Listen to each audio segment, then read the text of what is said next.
Hello healers and health seekers, it's me, Ichota, healing with medical medium information for 31 months now. If you want to know more about what I'm healing from, how much I've healed, anything else about my journey, it's in the description box below this video. So just take a look there and it will lead you to all kinds of information about my story. Today I want to talk a little bit about my journey because it's a big change that we are about to embark upon yet again. We do this every so often and it's happening. So when I say we do this every so often, let me give you just a little bit of my backstory. We'll start with, okay, my husband and I are both from Missouri. That's where we met. That's where we started our life together. That's where we lived when we had our first child, and that's where we lived when our first child died. That is a whole nother story, and I've gone over it in other videos. That's not what this video is about, so I'm not going to get into it right now. But that happened in 2003. I decided in order for me to heal from that experience at all, if I had any hope, I had to leave our hometown. So in 2004, we took about a year to get our affairs in order and get everything settled and lined up. And in 2004, we moved to Seattle, Washington. Now the intent when we moved to Seattle was to stay there just long enough to get our permanent residency approved for moving to Canada, and then we were going to move to Canada, which is what we did. But we did end up staying in Seattle for about 2.5 years, I think it was. And then we moved to British Columbia, Canada for 5 years, and then we moved to Portland, Oregon for 5 years, and Portland, Oregon is where my health tanked. And it wasn't because we moved to Portland, although there were definitely two huge mitigating factors that tanked my health there, and one of them was a huge mold exposure that was a month long, and the other one was a concussion. So both of those things contributed to my health going wow down the tubes. And then while we were there, we made this decision before I found medical medium information that we were going to get in an RV. So we got an RV. We were going to travel in it full time for, we weren't sure how long, maybe a year, and look for a location that better suited my health because my health was tanking. But it was sort of, that wasn't the only reason. One thing is that we didn't know if I was going to get better, and it was kind of like our one opportunity to travel, we thought. We weren't sure, you know, like it could be the last opportunity we had to travel like that, and we wanted to do it while we could. And the house we were living in, it was a pretty decent sized house on a pretty decent sized piece of land. We really lucked out because it was before everything got so crazy expensive that we couldn't afford anything, and it was too much for us to take care of with my health being what it was. And so all of those factors led to us getting in the RV and traveling for a year. It's a long story, I don't need to go into it here, but from there we ended up in Wisconsin for, it'll be 18 months once our lease is up. That was kind of by accident. It wasn't really intended, but it was a necessary step in our process at the time. So here we are in Wisconsin, and we're like, where are we going to go next? What's our next step? No, we don't want to stay here. We knew it from the beginning that it probably wasn't going to be a permanent move. So I spent a lot of time researching and trying to figure out like what's going to be a good place for us that kind of meets a whole list of needs that we have. And Colorado seemed to be it. Just seems like a fit for us. And energetically, when I look at it or think about it or tune into it in any way, it feels good to me. Like it feels like, okay, this could be an opening for us, a big opportunity, like a good opportunity in our lives for meeting some needs that we have. And anyway, so after much discussion and crazy amounts of research, because that's how I roll, I like to research, and just back and forth at all these different areas, and the family needs and proximity to our family of origin and all of this stuff. So Colorado just fit the best for all of our needs. So here we are in this position of, we're looking at Colorado. You know, Colorado is another not cheap place to live, but look, there is no perfect place to live that I have found. There's nothing that meets our whole family's set of criteria in a way that is also what, like, we could afford it and everything. Like there's just no perfect place that has like all clean water and no pollution and grows all the food year round. Like there's so many things. Anyway, and so the whole of our family list, it's like where we could compromise and stuff like that. Colorado just really fits most of it, and it seems to fit it well. This is with us not having been there in a long, long time, and never having been there as the three of us.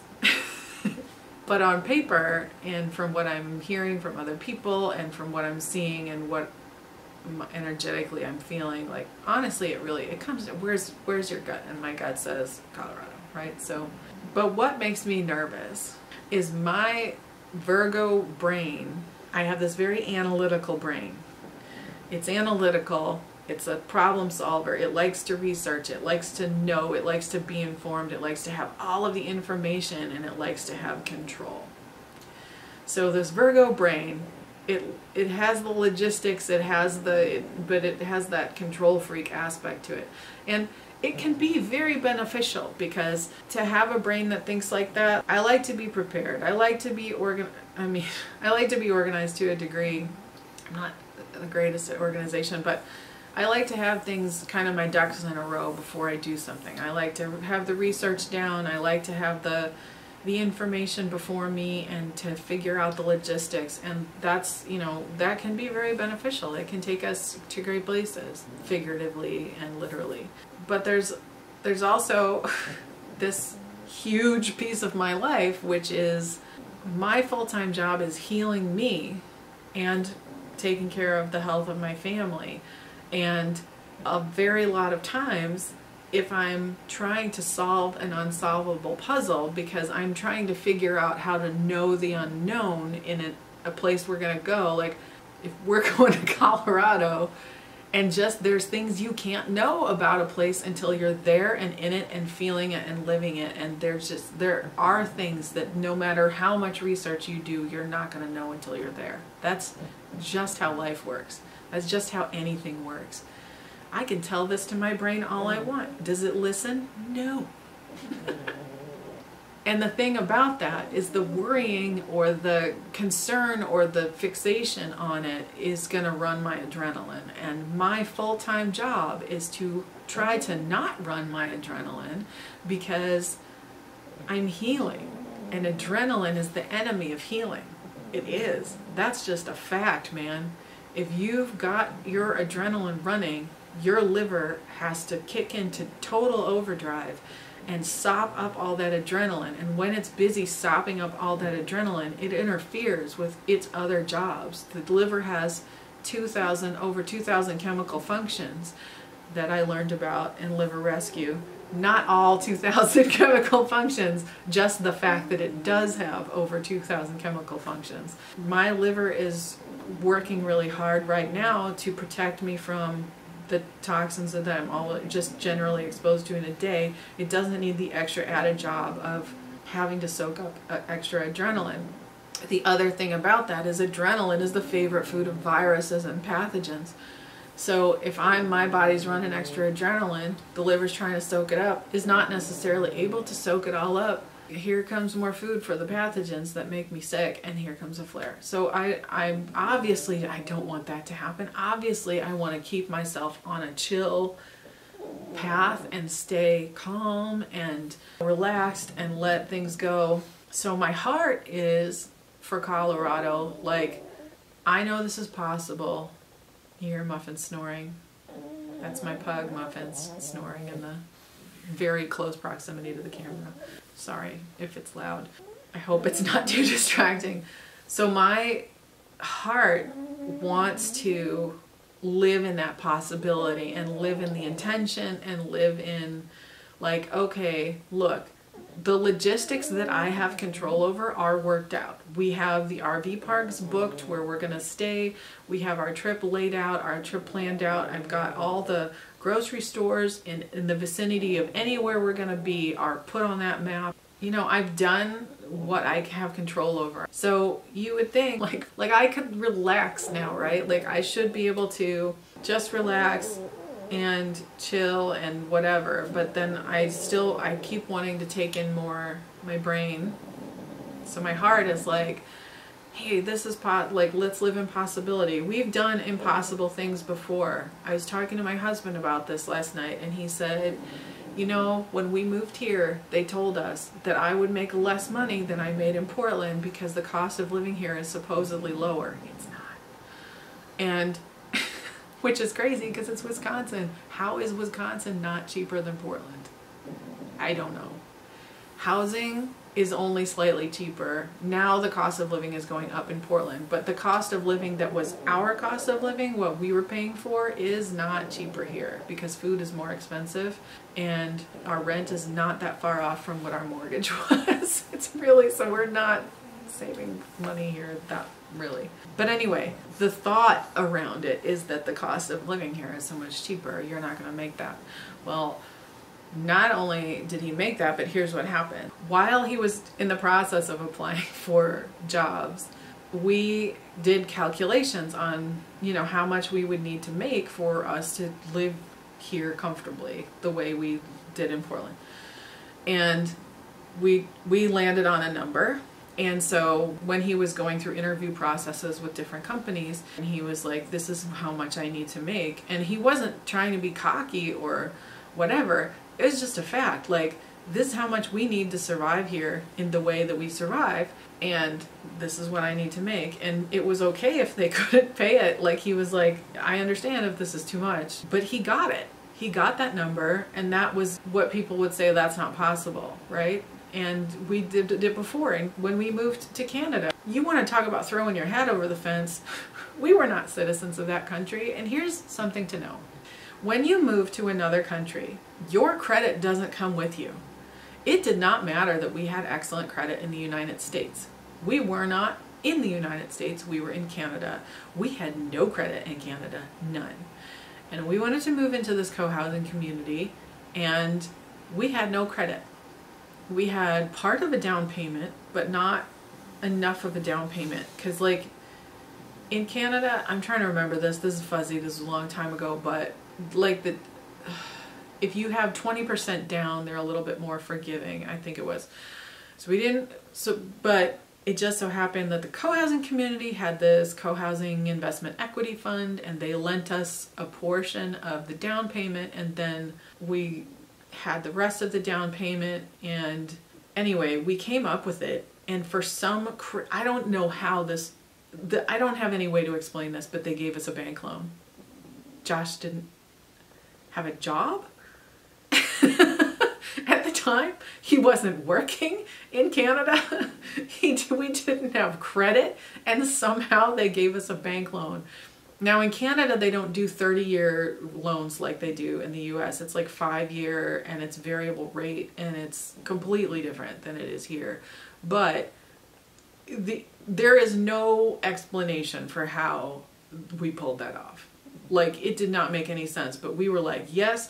We went to view the house that we were looking at buying in co-housing, and we said yep, and we put in an offer, and then we went to the bank just like Pollyannas and we were like, oh yeah, we don't have a job or any credit, but can we have some money so we can buy this house in a co-housing community which already has like difficulty with bank loans because of the bizarreness of the structure or whatever. And so, and they gave us it worked.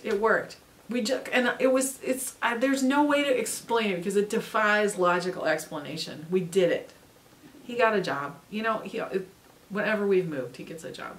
That's not an issue. But it wasn't even confidence. We were like, well, let's just do it. You know, like, let's just we were just living in that possibility and being like, this is possible. Anything's possible. Just because somebody says this is crazy, to look at it on paper, you'd be like, there's no way. You can't just come to a country with, I mean, you know, now when you do move to a country, you have to have, like, okay, let's just say Canada, because it's different for every country if you're going to immigrate. But when you move to Canada, you definitely have to have a certain amount of money for living expenses, blah, blah, blah. And we had that in the bank, but that is what we were using as our down payment.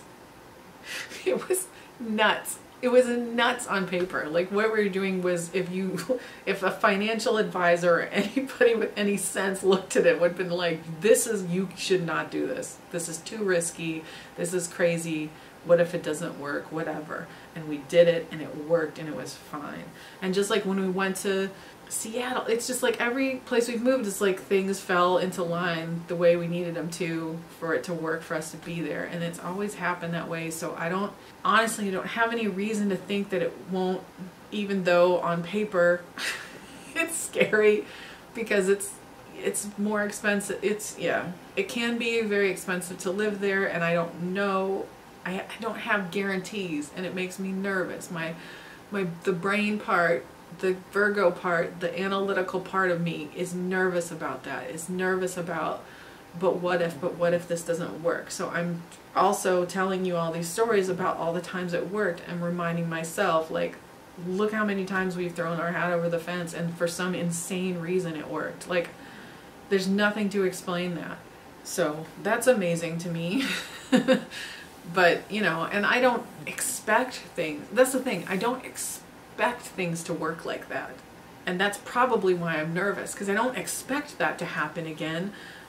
I am hopeful and full of possibility that it could happen again. My heart says it's possible, and my gut says it's possible, and to trust.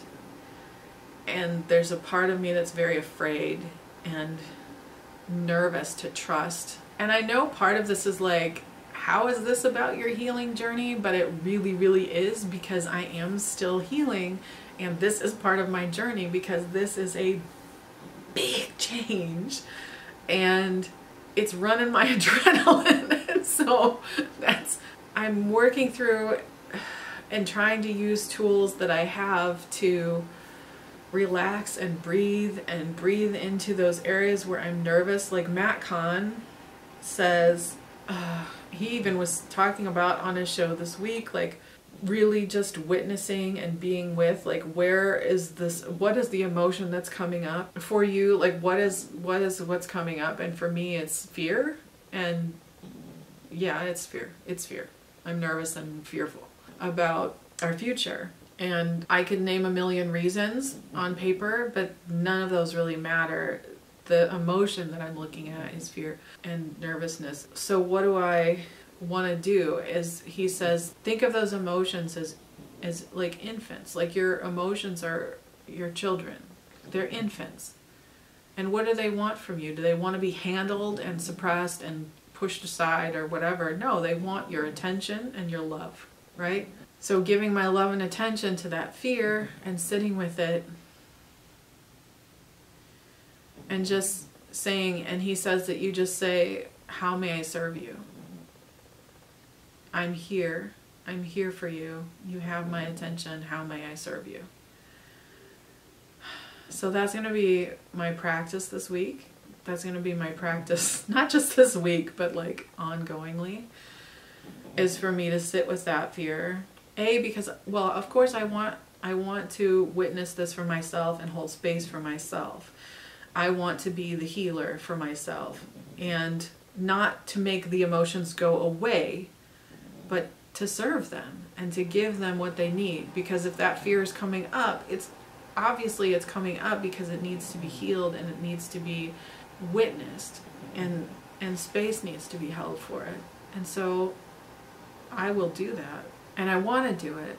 I want to give myself the space to breathe and to feel what I felt those other times when things worked out, which is just, I think I would describe it as allowing. I think I would describe it as just not even so much attached, but just knowing that, just saying, let's just see what happens. Like, let's just see what's possible. And I think for me, I think part of this is that what chronic illness brought to my life was a lot of fear and anxiety, and thinking, oh, things don't work the way I want them to.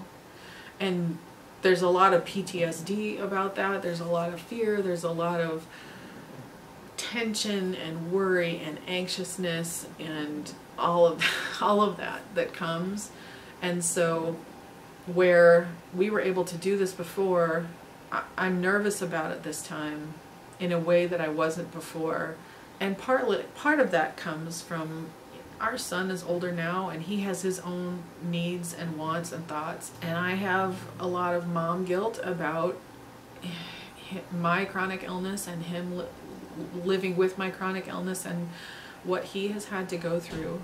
And of course I want to make his journey as comfortable as possible, which I know is not my job, but I naturally am a mom and I want to do that anyway. Intellectually, I know it's not my job, and my job is to help him with skills to cope with whatever comes, and I'm trying so hard to do that. Like, I really work on that, but anyway, I want it to work out for him, and I think that adds for me a layer of anxiety.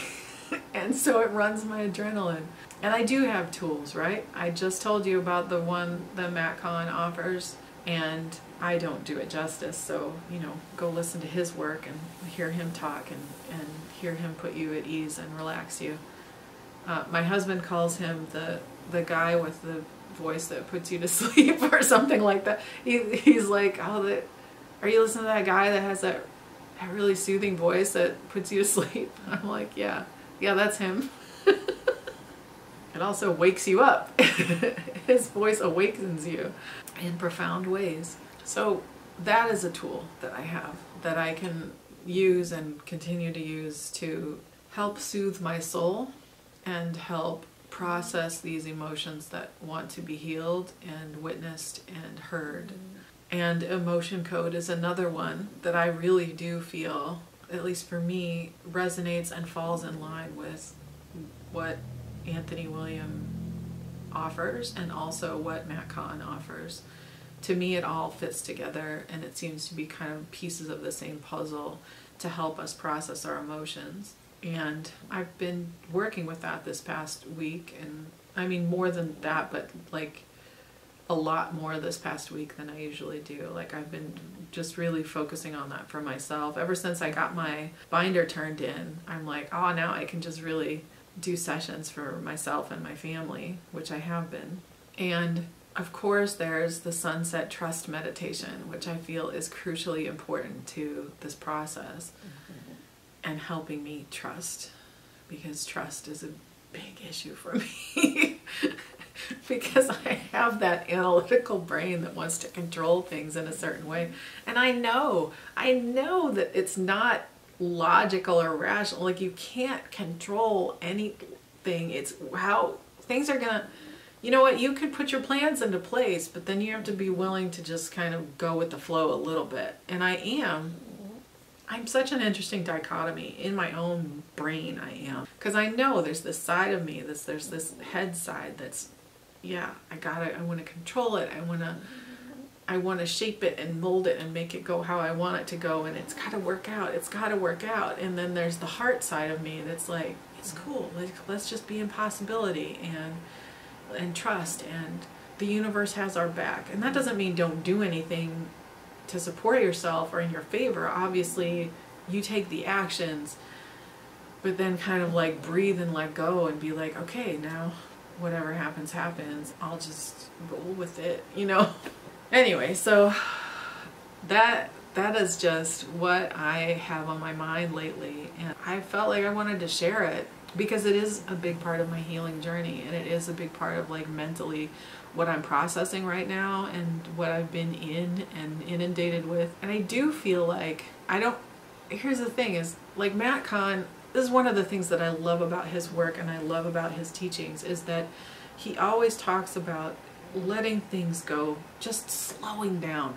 Just slow yourself down and let it, like, allowing it to be whatever it is, like, just, and sending love to the places that need love, which are those things that you would perceive as perhaps negative emotions. I do feel this fear, I do feel this worry, so just sending love to that, like he says, like you would an infant. Think of it, your feelings as like an infant, as your inner child needing that attention and love from you. So just give them that attention and love, and slow down and do it. Like, take your time with it, because the harder you push or the faster you try to go, or like I want to just get this over with and get rid of these and whatever, like that is not gonna work. The harder you push against, it's like that which you resist persists, and so the harder you push against it, the harder it's going to push back. But if you just allow it and let it come to you and see it and hear it and feel it, then it can be transmuted into light and healed to completion, as Matt Kahn says. So I'm reflecting on that, and I did feel like it was important to share, because it is a part of the healing journey. It's not all entirely about just the physical bits, because this is a lot of emotional stuff that just because you're healing doesn't mean life's gonna stop happening. It doesn't mean change is gonna stop happening. It doesn't mean big events are gonna stop happening. It doesn't mean there won't be trauma. It doesn't mean there won't be tragedy or sadness or just something that's confronting. And especially when you're healing, holy heck, man, that stuff's coming out of your liver. Because if you listen to the Medical Medium show the other day on the emotional liver, I think this was a couple weeks ago, so I'll put a link to it below, but our liver stores emotions. So whenever there's some big event that happens in our lives, and you know, the example he gave is like, so you're at a funeral and you eat a ham sandwich to like wash down your sorrows, and then years later, now here you are doing the 369 cleanse or some other safe cleanse that would be a medical medium cleanse, like either the 28-day cleanse or the thyroid healing cleanse, and you've got some emotions coming up out of your liver because here comes that adrenaline tied to the emotion of the state of what was happening at the time, because your liver has its own emotions as well. And so you're going to feel that. Like, you're going to feel that stuff as it comes up out through you and as things are coming up to be healed. So you got to have tools, you got to have things that help you cope with those emotions, or just help you know what's going on. Like, because if you know what's going on, like I know, oh, okay, here comes some anger up out of my liver. Well, I can think of a million places where I've had anger in my life, where I've stuffed down repressed anger and emotions. I mean, I told you earlier in this video that my first son died. I have a lot of anger in my liver about that, like a lot. I stuffed that down his whole life. He was born with a heart defect, and I just focused on, while he was alive, I just focused on enjoying every second of his life and taking care of his health and keeping him alive, because I knew we were living on borrowed time. And so any negative emotion I had during that period, I didn't feel that. I didn't let myself feel that because I didn't have time at that time. But I've had plenty of time since then, and it comes up a little bit every now and again. And you know, like I said earlier too, that I learned in Liver Rescue, with the change of the seasons, a little bit, your liver will release some of that adrenaline and some of that stored emotion to take the edge off or whatever. No, because it does have, its job is to safely release toxins out of your body. So it will release stuff every now and again when it feels like it's a good time to do it. And so that stuff's going to come up. And for me, I get anger a lot. I do. And I really have to credit my husband for recognizing the other day that that wasn't me. Because in the past, he would have gotten triggered by me being angry, and then it would have just escalated. And he somehow was able to stop himself, and he just let me rage on. And then he said to my son, you know, your mom doesn't usually act like that. That's not how she behaves. She's doing this cleanse. And I was like, later when he told me about it, the next day when I had calmed down and I wasn't all fried and triggered and crazy, I said, what happened? Basically, like, what did you say to him, and how did you handle this? And he told me, and I was like, that was very smart of you. I was like, that is probably the best way to do it, is to just not engage with me, and I'll apologize later, I guess. I mean, I'm not saying that it excuses how I behaved or anything like that, but it's just, whew, I was releasing some crazy. So, because I had a lot of stuff stored up. And I know I do, because if I didn't, I wouldn't have this body size either. Like, there's a lot of toxins in there, and some of that toxin, a lot of it will be tied to emotional situations. It's a lot to think about.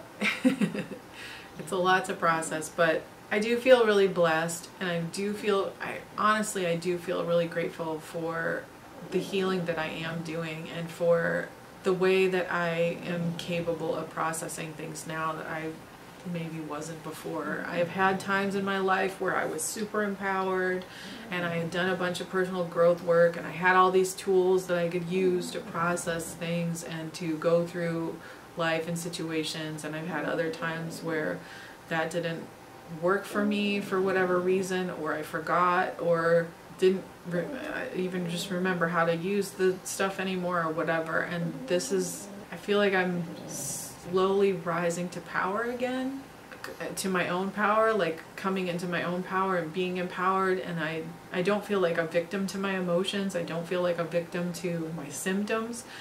I realize that this is part of the healing process, and I feel grateful to be able to recognize that, and I feel grateful that I have people around me who help me process it and who remind me of what it is. Because it's not always pretty, and it's not always fun, and it can be big and powerful and intense. And the fact that I do have people around me who say, oh, do you see what you're doing right now, and do you see what's happening, and then they call my attention to it if I'm not seeing it, it's such an incredible blessing. Because the members of my sister circle were doing that as well. They were saying, I was talking to one of them individually, and she said, yeah, do you see, isn't this great that you have these tools, that you are aware of what's happening right now? Because I named something that was going on, and then I said, oh, it's probably this triggering this feeling that I've had before, of feeling disrespected and dismissed, and this is just like an ongoing pattern in my life, and this comes up all the time. And she said, isn't that awesome that you see that you can look back and you can see that you're triggered, and it's a pattern, and it's something that came from childhood or before in your life, and that you can hold space for it now. And I was like, yeah, that is awesome. It is, because I don't just have to go, I'm triggered, and then like run away or whatever, or run off in some triggered state, because I can see that, oh, I think that probably triggered me, and I know why. And I see that this is this pattern, and so I can go invoke Matt Kahn and his teachings, and go, that feeling of being disrespected and that feeling of being dismissed, those need my attention, and those need to be healed. And so I can give my love to those feelings, and I can give my love to that situation. And then I have emotion code, and I can even go to emotion code and say, hey, is there a time when I felt specifically, like, when was the first time I felt dismissed and disrespected, and is there a trapped emotions that I can release about that? And I will do that, you know, like, those are tools that I have. And I'm so grateful for that. I'm so grateful. So and then I support my body through the process, so that I'm not like raising more adrenaline or releasing too much at a time or whatever. Muffin's just snoring so loud, I know you can hear. I just feel gratitude for having those tools, and being able to go through this process in a slow and gentle way. Oh my gosh, you guys. Pendleton is licking Muffins on her back right now. This is adorable. He is cleaning her. Oh my gosh.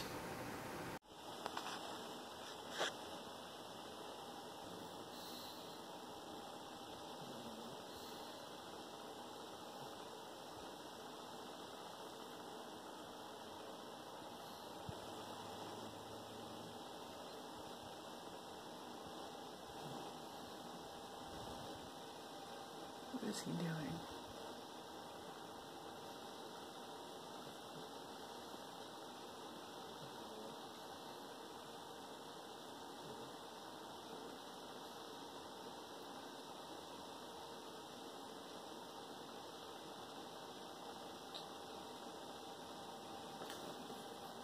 Oh, Oh, she's got enough now. He's like, that's what I wanted. I wanted you to play with me.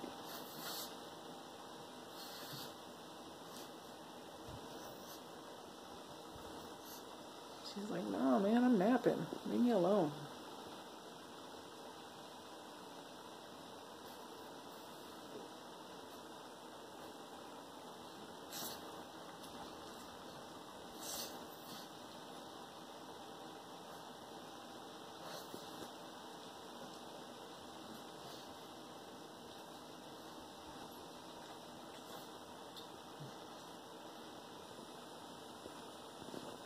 Now they're playing. Anyway, so what tools do you use on your healing journey for emotional soothing? What have you found to help you get through really big emotions? I know other things that people have suggested, and sometimes I've definitely done this, is rebounding. When you feel something coming up and it's like, oh, I want to move this out or whatever. Rebounding is great. And I have mentioned what I like. And also talking to the angels, of course, asking for their help. And sometimes, you know, that can guide you to other tools. So what do you like? What works for you? What do you use? I want to know. Tell me in the comments below. Thank you so much for watching this video, my healers and health seekers. You know I love you so much. I appreciate you so much. Oh, if you like this video, please give it a thumbs up below. And you can subscribe to my channel if you haven't already by hitting the subscribe button over there. You can ding the bell next to it if you want to be notified when I post my video. I appreciate you. So many blessings on your continued healing journey. Stay curious, my healers and health seekers, and I will see you next time. Mwah! Bye-bye.